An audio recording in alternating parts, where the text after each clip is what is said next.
আসসালামু আলাইকুম সুপ্রিয় শিক্ষার্থীরা, আশা করি তোমরা অনেক ভালো আছো। অষ্টম শ্রেণীর স্বাস্থ্য ও সুরক্ষা বিষয়ক টিউটোরিয়ালে তোমাদেরকে স্বাগতম। এই ভিডিওতে আমরা ৬২ পৃষ্ঠার একটি ছক পূরণ করা শিখব। এখানে লক্ষ্য করো, লেখা আছে মানসিক চাপের কারণে আমাদের শরীর ও মনের উপর বিভিন্ন ধরনের নেতিবাচক প্রভাব। এই সম্পর্কিত ছকটি আমরা এখন পূরণ করা শিখব। আমি এখানে তোমাদের জন্য আগে থেকেই অ্যান্সার লিখে রেখেছি। এখানে লিখেছি মানসিক চাপের কারণে শরীর ও মনের উপর বিভিন্ন ধরনের নেতিবাচক প্রভাব পড়ে। ১ নাম্বার অস্বস্তি ও অসুস্থ হয়ে পড়া।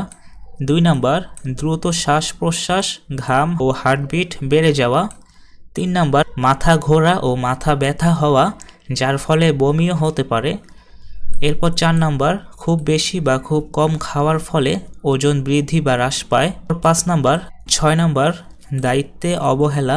আমরা এই ছকটি পূরণ করা শিখলাম। এখন আমরা পরবর্তী পৃষ্ঠার ছকটি পূরণ করা শিখব। আমাদের এখানে লেখা আছে মানসিক চাপের পরিস্থিতিতে আমার নেতিবাচক আচরণ।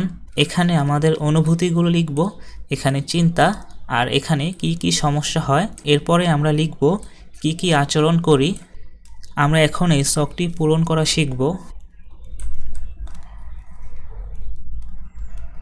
শিক্ষার্থীরা, আমি এখানে লিখে রেখেছি মানসিক চাপের পরিস্থিতিতে আমার নেতিবাচক আচরণ। এখানে অনুভূতি, চিন্তা, কি সমস্যা হয়, কি আচরণ করি।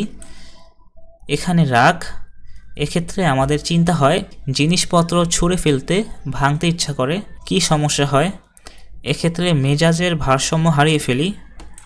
এবং কি আচরণ করি, চিৎকার ও চেঁচামেচি করে।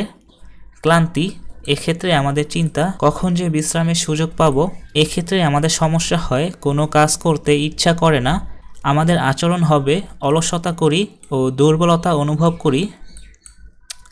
এরপর লজ্জা, ভুল করে যদি কেউ অপমান করে। সমস্যা হবে মনের সাথে যুদ্ধ করে সিদ্ধান্ত নিতে হয়। অনেক ক্ষেত্রে নিজেকে গুটিয়ে রাখি। এরপর আমরা লিখতে পারি অসহায়ত্ববোধ, এমন কেন হলো আমার সাথে।